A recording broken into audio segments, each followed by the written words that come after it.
I never saw his face. That's what keeps me awake most nights. Not the dreams, not the way the hallway light flickers when I walk past it, just the fact that, for all that time, he stood there and I never saw his face. It started 3 weeks after my father died. We buried him on a Saturday.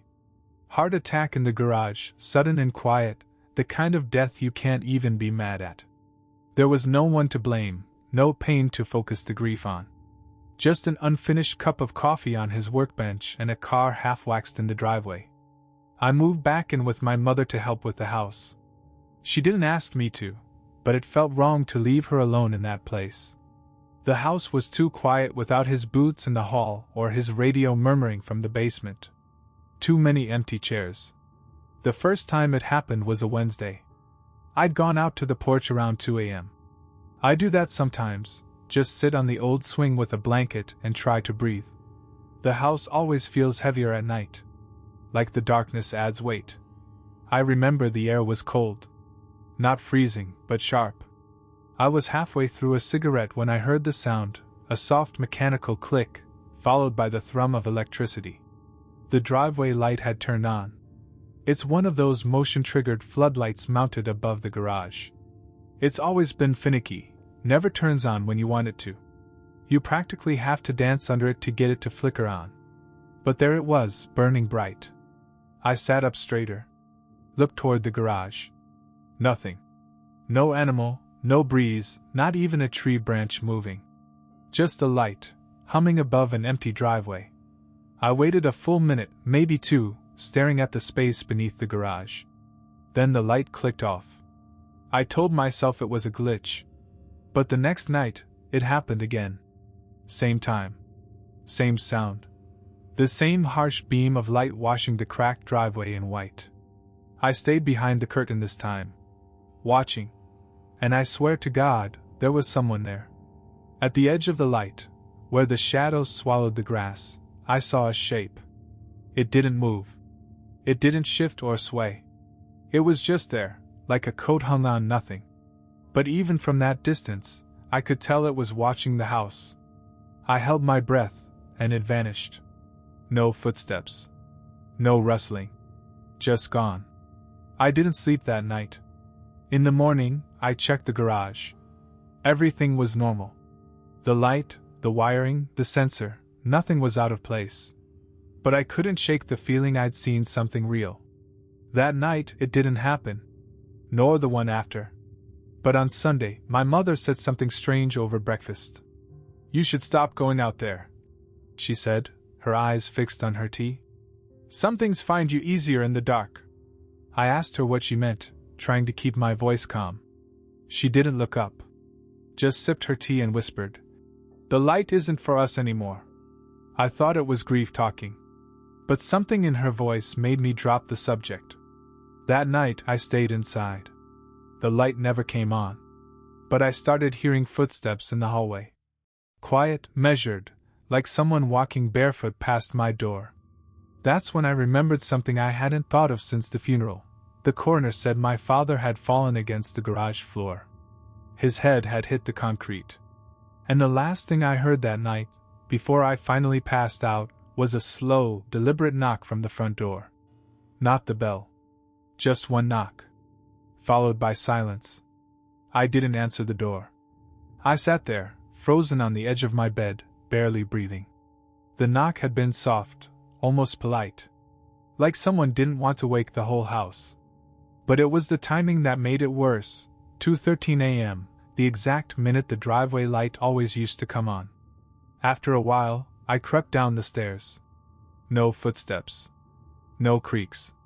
Just a slow, horrible realization that the light outside had turned on again. I saw it through the frosted window of the front door, a white glow spreading across the walkway, too bright to look at directly. I pressed my face close to the glass. The driveway was empty. But I could hear something, barely audible over the hum of the bulb. Breathing. Not mine. A long, steady exhale, like someone standing just out of sight. Then the light flicked off. The rest of the night was a blur of silence and paranoia. I slept with the hallway light on, the door locked, the desk chair pushed against the knob. I kept a baseball bat next to my bed even though I'd never used it in my life.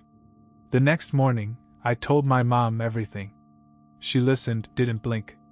When I finished, she nodded and said, "You weren't supposed to see him." I asked her what the hell that meant, and she told me something that didn't make sense. Not at first. She said she'd been seeing someone too? Not in the driveway, but inside. Reflections in mirrors that didn't match. Doors that she knew she'd locked standing open in the morning. The garage light flickering on even when the circuit breaker was shut off. She said he was looking for something. Or someone. "He's stuck," she whispered. "But not all of him." It sounded like a breakdown. She hadn't been sleeping well, barely eating. I tried to talk her into seeing someone. She refused. Said it wouldn't help. Said grief makes space for other things. That night, I stayed up on purpose. I sat in the living room with the blinds open, waiting. I wasn't sure what I expected. Proof? A shape? Some trace of the man I used to call my father? At 2:13 a.m., the light came on. But this time, I saw him clearly. He stood at the edge of the driveway, right where the light began to fade. And he looked just like my father, same posture, same jacket, same expression he wore the morning he taught me how to tie a tie. But it wasn't him. His eyes were wrong. Not glowing. Not dark. Just blank. Not focused on me, not even really seeing. Like something was wearing his skin but didn't know how to animate it properly. I stepped closer to the window. And he mirrored me. Exactly. Same angle. Same speed. Like a delayed reflection catching up. Then he raised one hand. His right hand. It was bent at the wrist, backward. Completely reversed, like a broken hinge. And still, he waved. I closed the curtain. I didn't sleep that night. Or the one after. I stopped going near the windows after dark. I unplugged the floodlight, cut power to the garage, and started sleeping with earplugs in. But every morning, without fail, the light would be on. One night, I woke up to my bedroom door wide open. I always lock it. I always check. On the floor just inside was a scrap of yellowed paper. It was a receipt. From the hardware store. My father's signature at the bottom. And scrawled in shaky pen across the top. Replace motion sensor. I was 19 when I took the night shift at the Claremont Hotel. A relic of the 1970s, tucked between a freeway and an old shopping plaza no one went to anymore. The place was half abandoned, the elevators groaned like dying animals, and only 3 of the 7 floors were open to guests. They put me on the front desk, midnight to 8 a.m., 5 nights a week. It wasn't a bad gig, mostly quiet, mostly empty. The occasional traveler too tired to drive, or a couple sneaking around on their spouses. No one asked questions. My 3rd week in, I got curious about the upper floors. Levels 5 through 7 were blocked off, supposedly under renovation, but I'd never seen a single contractor. No noise, no dust, just silence. That night, around 3:30 a.m., I got a call. It rang once. Room 313. The phones don't connect that way. Not internally. Room phones can't call the front desk. At least, not since they rewired things a year ago. I picked up. Silence. Then, "It's too cold up here." The voice was male, old, and dry, like someone trying to talk through a cracked throat. I asked who it was. More silence. Then the line cut out. I checked the booking system. Room 313 wasn't occupied. In fact, the entire 3rd floor was empty. Had been for days. I stood up, hard hammering. Maybe it was a prank. Maybe some squatter had gotten in and found an old phone that still worked. I grabbed the master key and took the stairs up. The 3rd floor smelled like dust and something faintly sweet, like rotten fruit. The lights were dim, buzzing overhead in pulses. Every step echoed like I was walking through a tomb. Room 313 was at the far end of the hall, past 2 ice machines that had long since stopped working. The door was closed. I knocked. Nothing. Then I heard something, soft, like a shuffle. A dragging sound, maybe a chair scraping the floor. I unlocked the door. The room was dark. Colder than the hallway. I stepped in, called out. No answer. It looked untouched. The bed was made, the curtains drawn. A minibar sat under the TV, still humming. The only thing out of place was the armchair in the corner, facing the window. Someone was sitting in it. I didn't breathe. My voice cracked when I asked, "Are you okay?" The figure didn't move. I stepped forward, slowly, every instinct screaming at me to leave. When I got close enough, I saw it was a mannequin. At least, that's what I told myself at first. But it wasn't plastic. It wasn't wood. It was wax. A wax figure. With glass eyes. The skin was too smooth, the posture too deliberate. But the most disturbing thing was the forehead. It had a deep gouge, like someone had driven a chisel straight down the middle. And then the phone rang. Not my phone. The one in the room. I backed away, staring at the wax man. The phone kept ringing. I answered it. Same voice, same dry whisper. "It's warmer now." Then a slow, deliberate laugh, low and cracked like splitting ice. I dropped the phone and ran. Down the hall, down the stairs, back to the front desk. I told myself to quit. To walk out right then and there. But I didn't. I stayed until sunrise. I didn't sleep that day. Every time I closed my eyes, I saw the waxy face and those perfect, glassy eyes. I kept wondering, who made that thing? Why was it there? And why the hell did it call me? I told the morning manager about it. He looked at me like I was trying to weasel out of a shift. Said the upper floors were closed, sealed, and monitored. When I pressed him about room 313, he just shook his head. "There is no room 313, he said flatly. "Third floor skips it. Bad luck number." But I'd been there. I'd unlocked the door with the master key. I'd seen the number on the wall. The wax man in the chair. The goddamn phone. I went back that night, jittery, a thermos full of black coffee and a flashlight clipped to my belt. I wasn't going up there again. I swore that to myself, but I kept checking the phone list. Kept watching for that number to pop up. And at exactly 3:13 a.m., the line blinked. Room 313. I let it ring twice before I picked up. I didn't say anything this time. I just listened. "He's not alone anymore," the voice whispered. Then silence. But not empty silence. There were background sounds. Breathing. 2 separate sets of it. I hung up and stood there, waiting. Then I noticed something. The security camera feeds. Each floor has its own little grainy black and white box on the monitor, except the 3rd floor feed had gone completely blank. Static. Just like last time.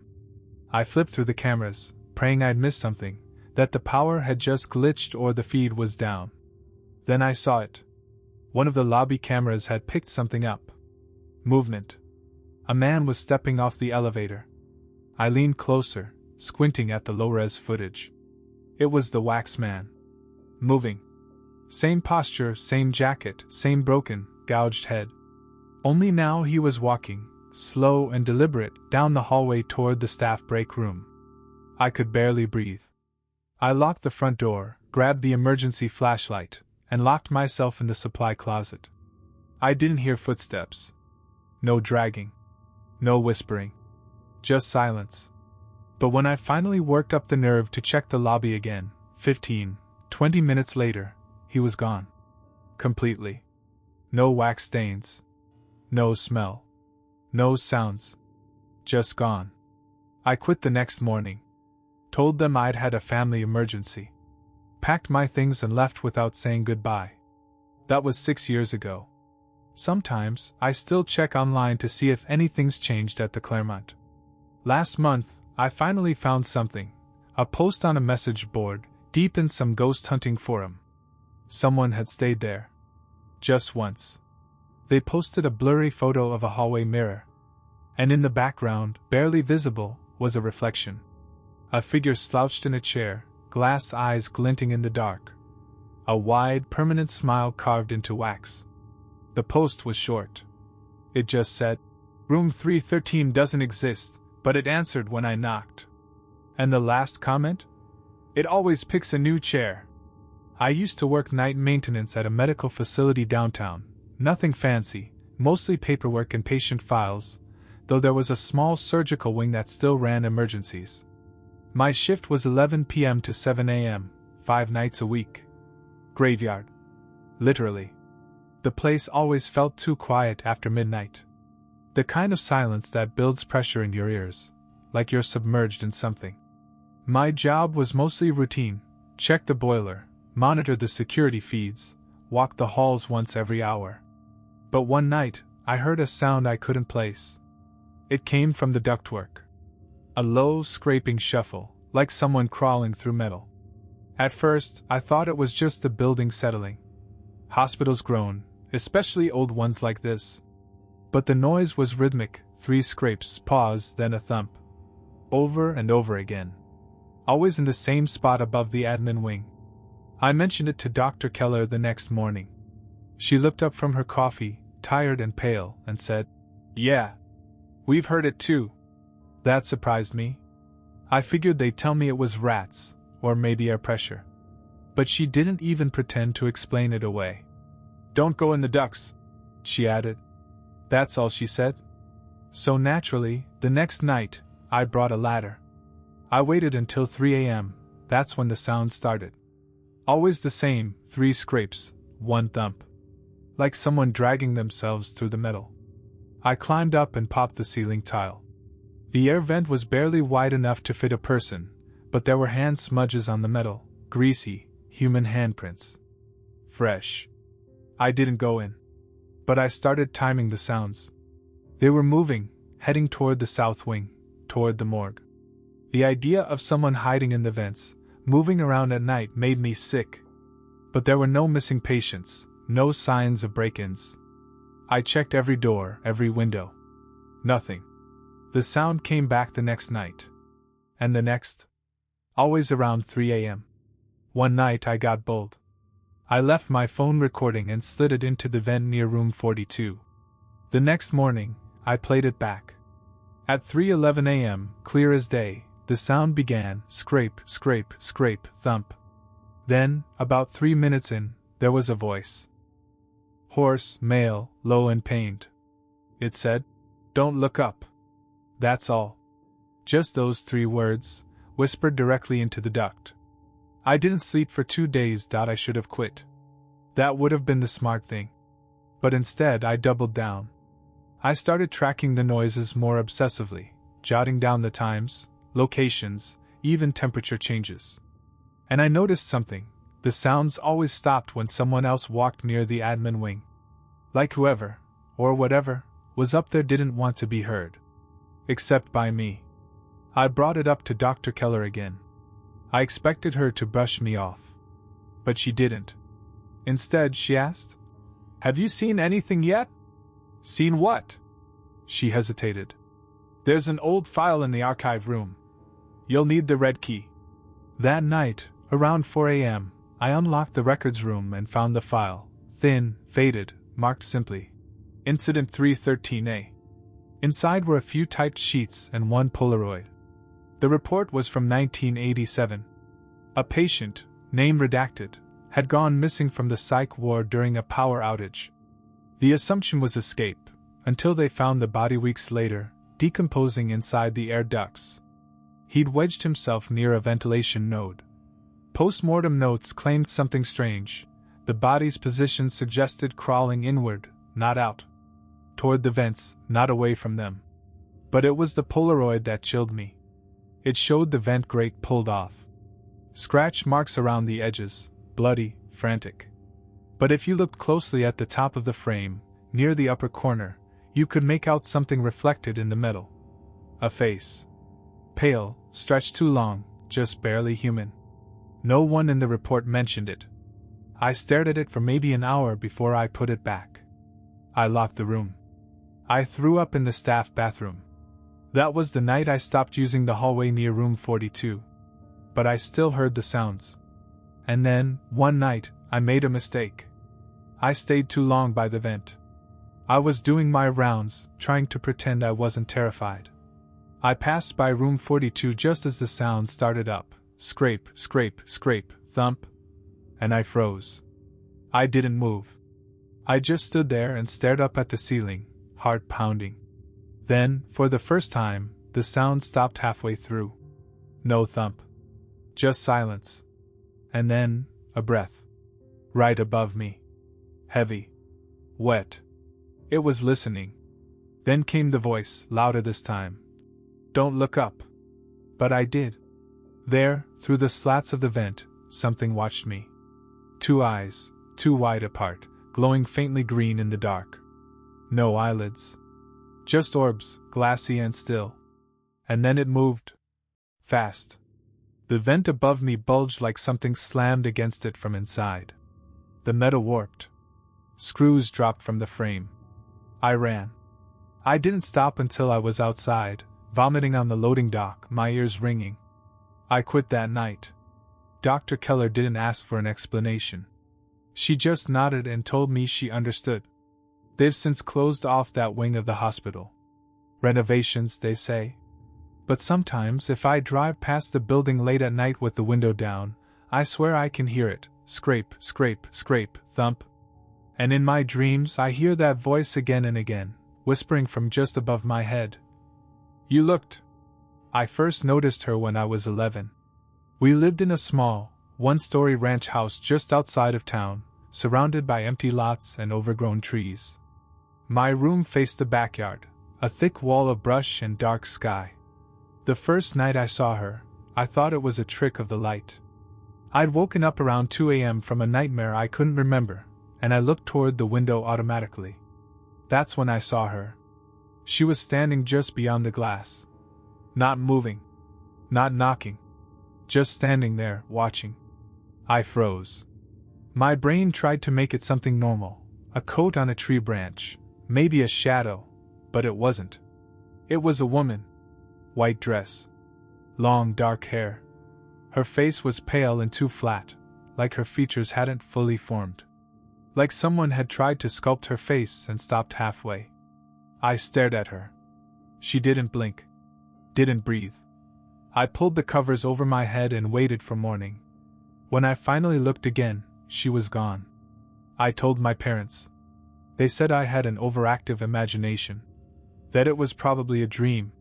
My dad checked the backyard and found nothing, no footprints, no broken branches. Just dew and silence. But the next night she came back. Same spot. Same blank face. I started sleeping with the lights on. Started pushing my dresser in front of the window every night. But she was always there, as if she'd been standing all along. I stopped sleeping altogether.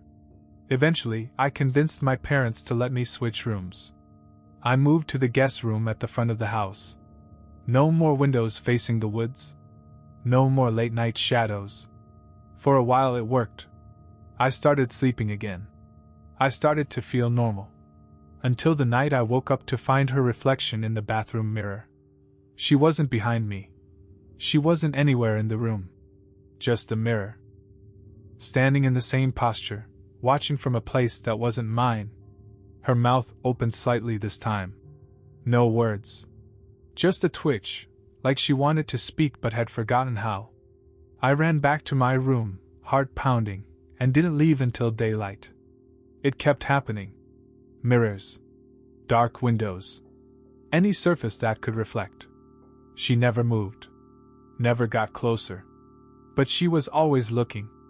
I stopped telling my parents. They wouldn't believe me. And worse, they might try to help. I didn't want her to see them, too. I started avoiding mirrors. Covered them with towels, draped blankets over the bedroom TV, unplugged anything with a screen. If I caught even a flicker of my reflection, she was there. Silent. Staring. My grades slipped. I didn't sleep more than 2 hours at a time. My parents started whispering when they thought I couldn't hear. He's depressed, my mom said once. It's just adolescence, my dad replied. But neither of them asked about the towels. One night, I fell asleep in the living room by accident.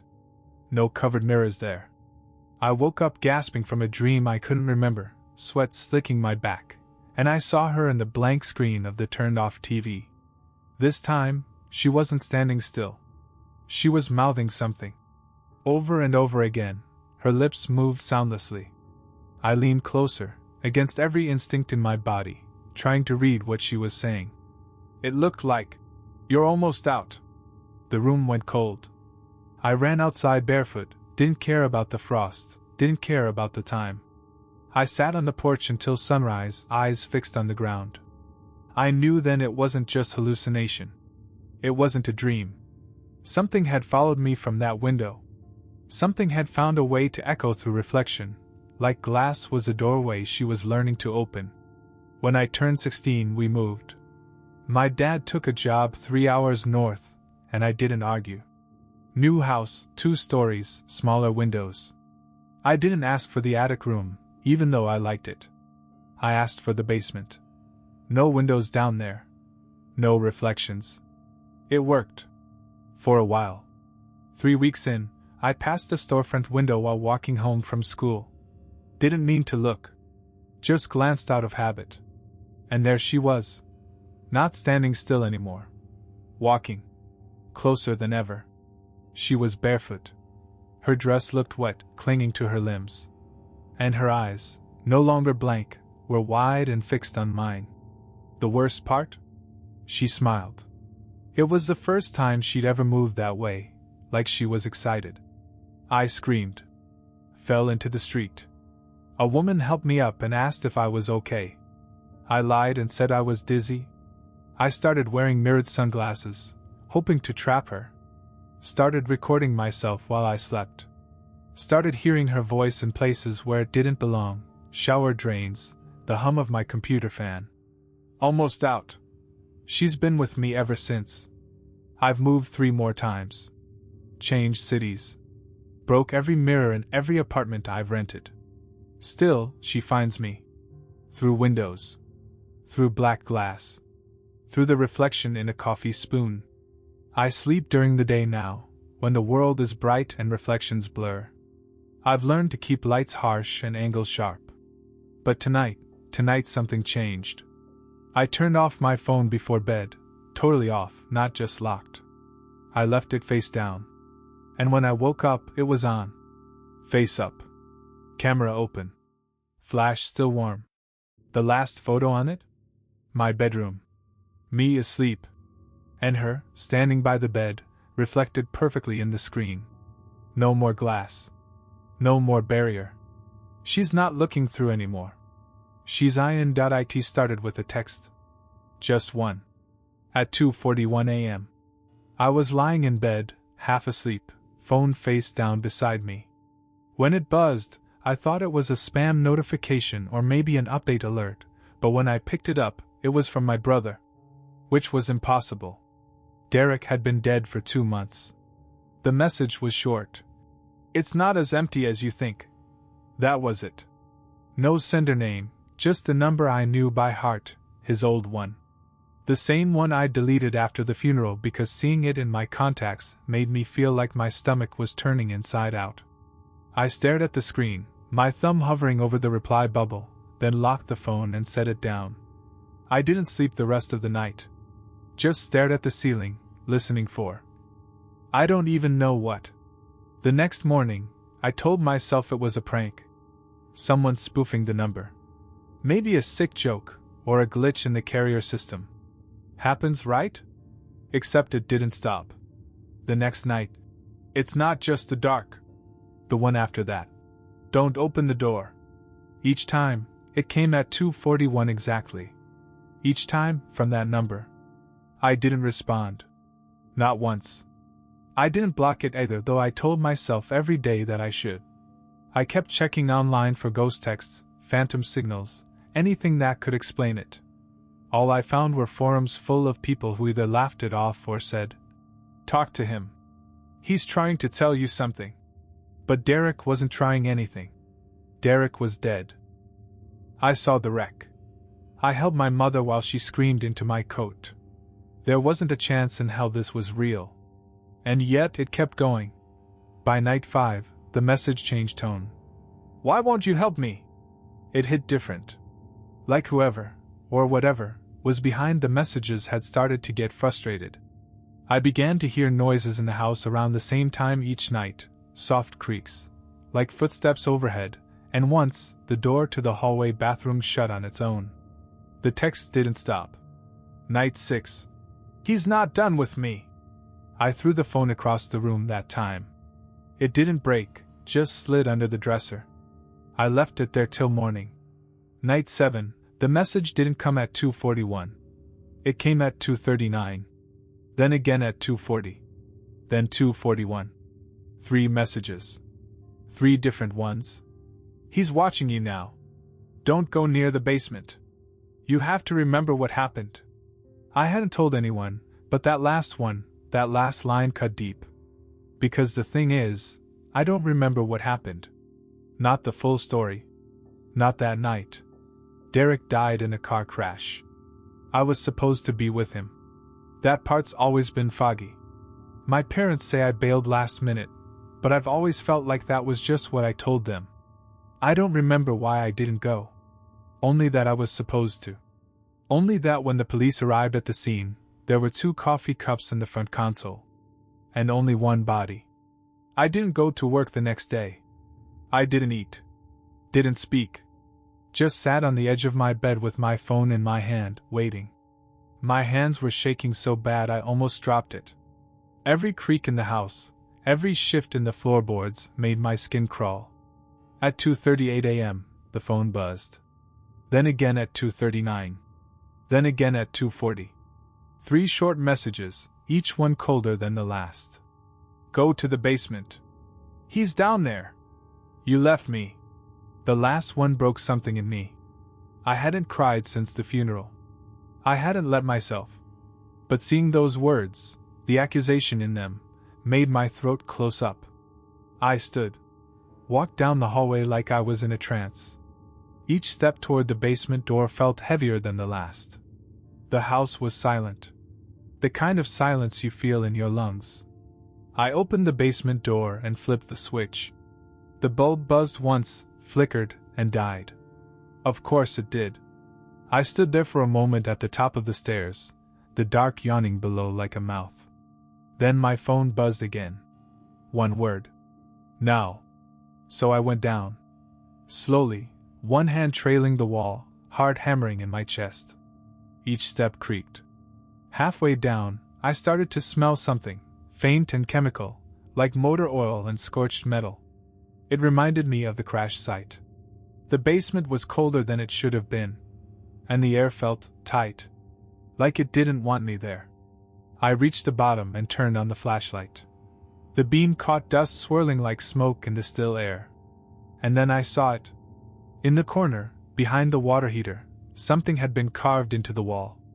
Shaky, jagged letters scratched into the concrete. I was here. My hand was trembling so badly I could barely hold the light. My breath fogged the air. I stepped closer.